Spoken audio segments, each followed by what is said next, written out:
Please be seated.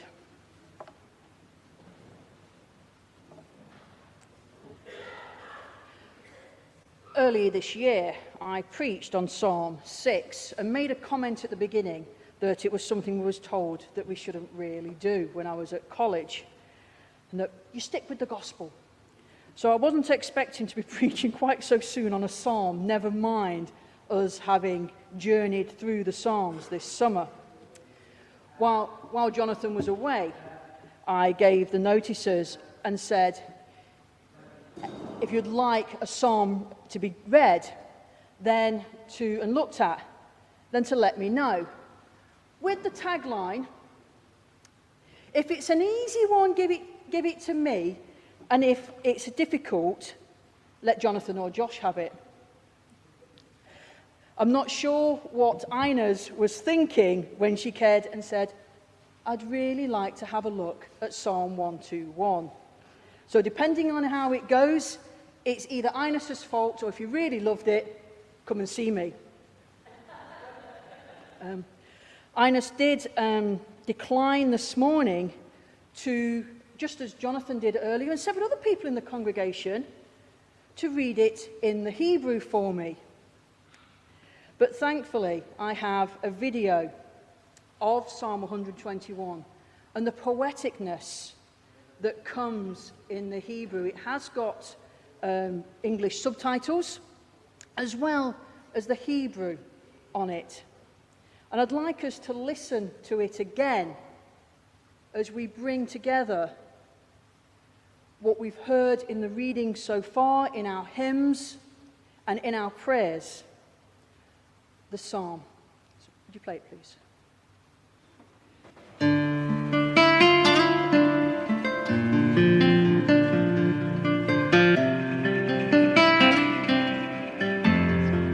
שיר למעלות, אשא עיני אל ההרים, מאין יבוא עזרי.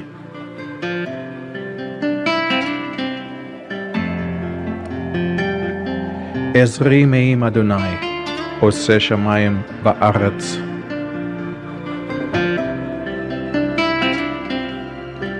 אל ייתן למוט רגליך, אל ינום שומרך.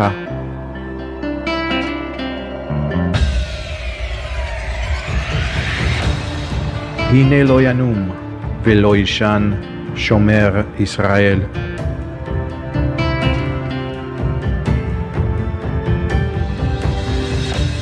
אדוני שומרך, אדוני צילך, על יד ימינך.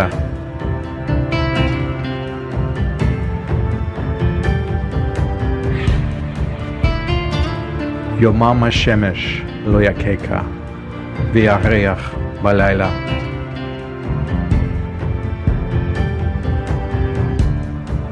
אדוני ישמורך מכל רע.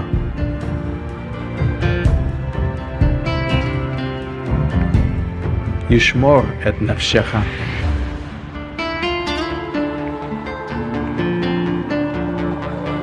אדוני ישמור צעדך ובואך.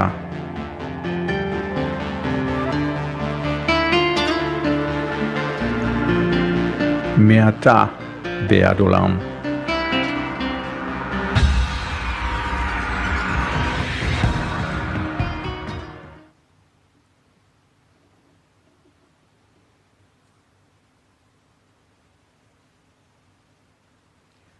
I don't think I've seen our congregation sit in such peace like you have all just there. It is really, this morning I spoke at St. Philip's and something similar took my breath away. But it's just, looking out, there is just such a sense of peace in the building. It's just amazing. Right. Several years ago, I was cycling through Brittany and the Black Mountains. One thing I wasn't built for, even at my fittest, was climbing. Even without all my camping gear on the back of the bike. Some of my friends who are built more like Tony would scamper up the hills. Now, downhill, that was a very different story. I remember getting to one of the campsites. It had been a long and exhausting first day, and there wasn't much time left after checking in, putting the tent up, inspecting the bike, grabbing something to eat, before having a shower and climbing into my sleeping bag as night fell. I didn't see the wonders around me. However, the beauty of the surroundings in the morning was truly spectacular. As I sat doing morning prayer, looking at the magnificent mountains as the day broke, the wonder and awe of creation, you can't but help look at a mountain without looking up to the heavens, giving thanks to the one who created it all. In moments like that, it's difficult not to hum and sing songs of worship throughout the day, even if there was more climbing to do. It's a wonderful recollection and memory that a photograph, a video, can't quite encapsulate. But what has that got to do with our psalm? Psalm 121 is the second of a collection of psalms from Psalm 120 to 134 that's called the Song of Ascents. Each of these psalms starts with a superscription, Shir Hamaloth or Shir Lamaloth, which means a song of ascent or a song on the ascents. And as we've heard over the last few weeks, it's difficult to try to understand and translate some of those words and ideas that are written. Scholars here and those trying to translate the words have reviewed and re-reviewed the meaning of the title Song of the Ascents. The majority of modern scholars have settled on the understanding that it's a reference to going up to Jerusalem. We hear of Jesus going up to Jerusalem when he was younger with his family, and then as he entered Jerusalem in that final week. They're sung by pilgrims on the road to Jerusalem for the three great feasts of Passover, of Weeks, and of Tabernacles. The Song of Ascents record God's goodness, provision, that no matter the situation, God's people were taught time and again that their help is found in God and God alone. The use of the psalms being sung on the road as people travelled to Jerusalem for the festivals are also known as the Pilgrim Psalms. I still have a handbook, a pilgrim's handbook, that includes the way markers for walking the way of the cross, daily prayers and psalms, from when I was helping lead a summer camp in Jerusalem. This collection of psalms brings about a similar pattern to a handbook for pilgrims on their way, and the contents page for these psalms may look something like this. Psalm 120 to 122, setting out. 123 to 132, the journey. 133 to 134, the farewell. And we begin Psalm 121 with a statemented question for one about to set out on their journey. At the beginning of opening their handbook, and one to which I'm sure we can all relate. Where can I get help? The writer understands that the journey through life with God and the journey that they're about to undertake never occurs in a bubble, but takes place in the context of everyday life, with its highs and lows. And they answer their own question like we so often do. Taking that last couple of words from the question, they say, in a statement of faith, "My help comes from the Lord." And if I asked you what comes to mind when we use the word help, maybe your answer would be giving some sort of aid or assistance to make it easier for you or someone else to do something by offering a service, a resource. And that's the dictionary definition.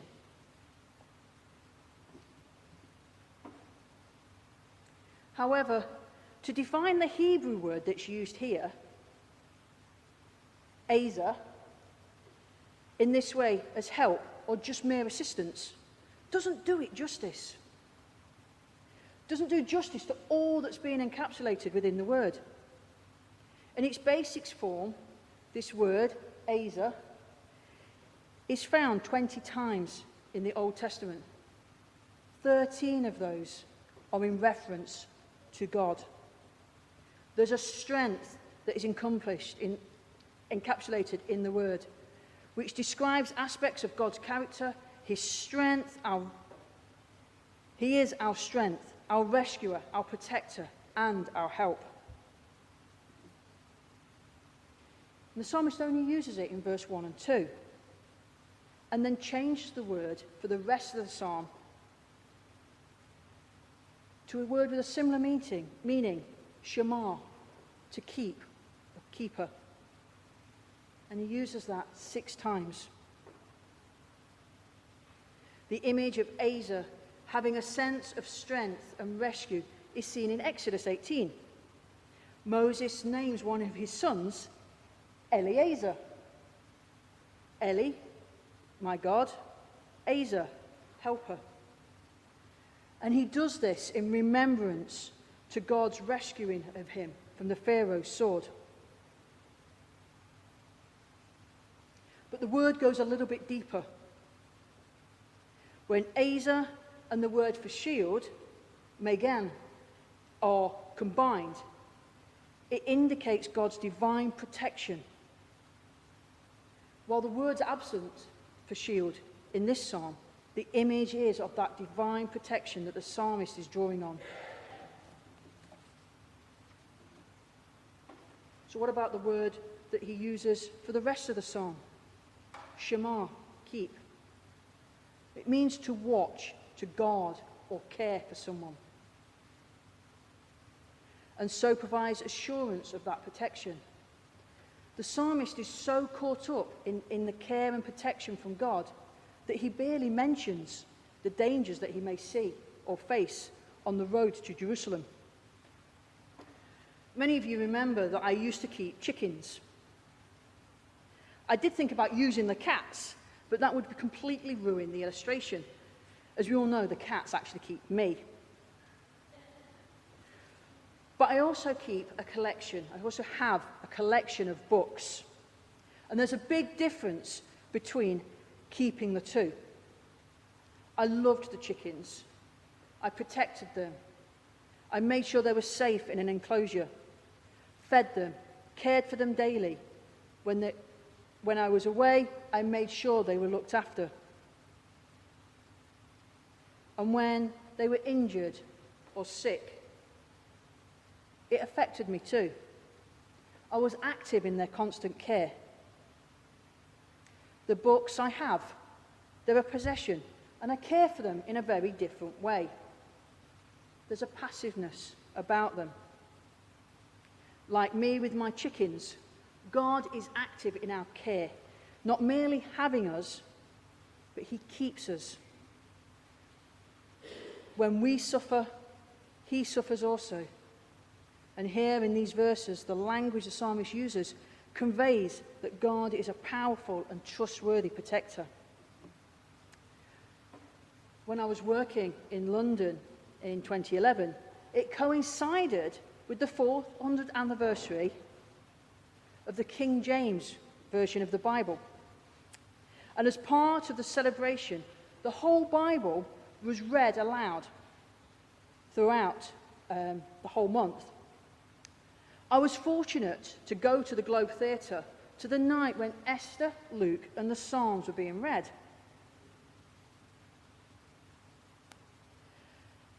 It's the Psalms that are the one that stand out in my memory.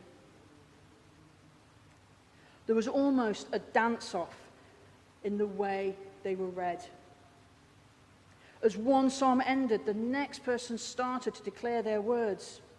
The sound and pace emotions charged the air. Some, like Psalm 121, had two people responding to each other. And we see that change from I in verse 1 and 2 to you and your in the following verses.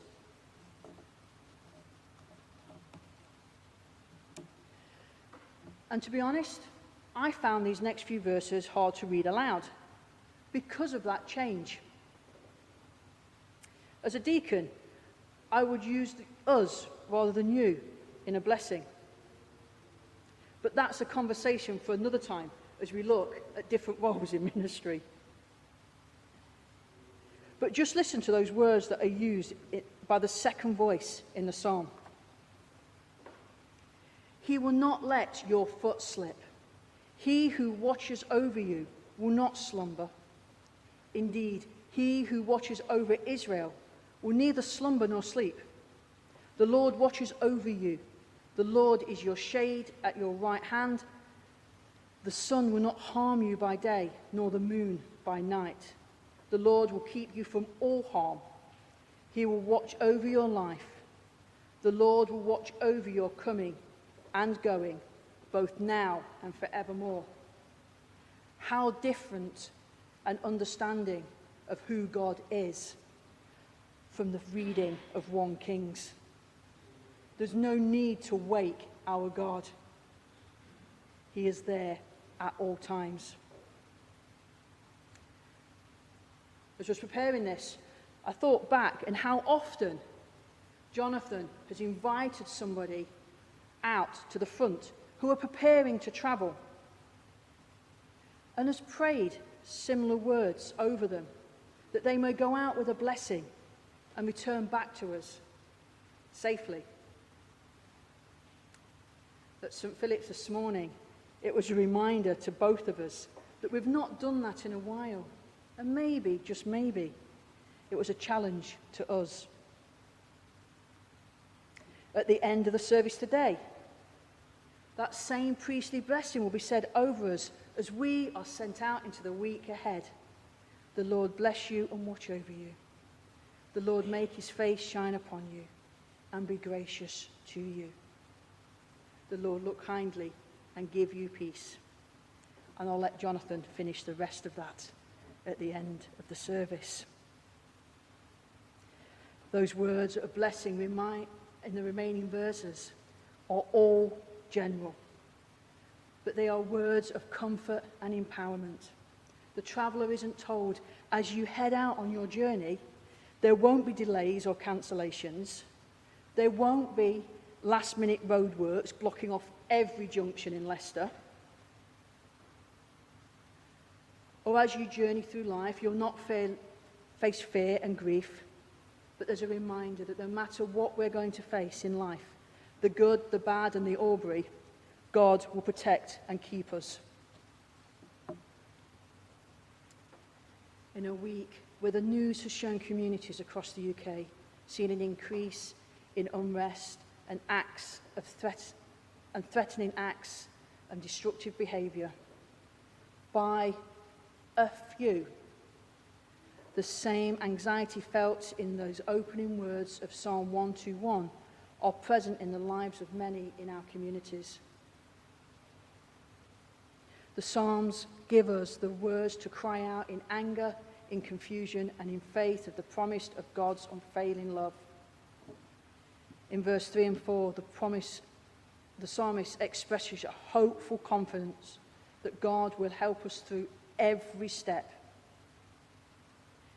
A reassurance that God is personal and personally involved right down to the tiniest details of our lives.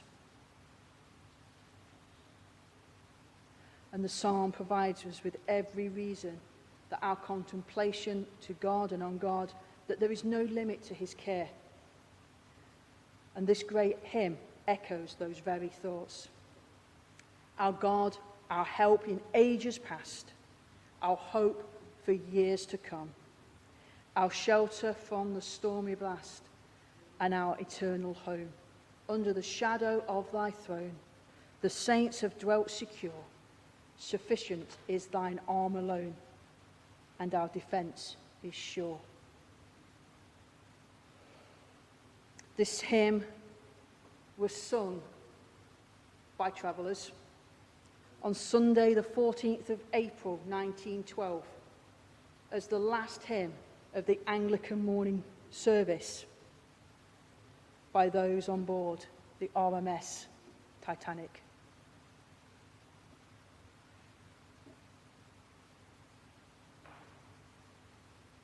So how are we to respond in our communities and our lives? The psalmist wasn't alone, and neither are we. Even in the darkest moments, friends, family, and community sent them out and prayed for them. When we fear, look up to the mountains and keep looking. The Lord is there. Hebrews 13 reminds us that God has said, "Never will I leave you, never will I forsake you." So we say with confidence, "The Lord is my helper. I will not fear. What can mere mortals do to me?" Words taken from Deuteronomy and Psalm 118. Today, we must stand together as a community, as family. That means that we listen to and hear one another with kindness and compassion when any one of us expresses emotions of fear and nervousness or anxiety. We need to continue to become a safe place of welcome for those who do fear because of race, creed, or the communities that they belong to. That they know that they are loved and welcomed. The family down the road struggling, who this week voiced that they have no hope in the future. The stranger at the checkout or on the bus. Those who have been part of morning prayer this week will have heard Jonathan recall the family afternoon last Tuesday. Families from different backgrounds coming together in the church and formed in those few hours a community of acceptance and welcome and love. Today, we lift our eyes to the hills. Where is our help? Our help is God, who is our strength, security, and protector. Our help is God, who shepherds us into an intimacy with him. Our help is God, who today is leading us into a life of fullness.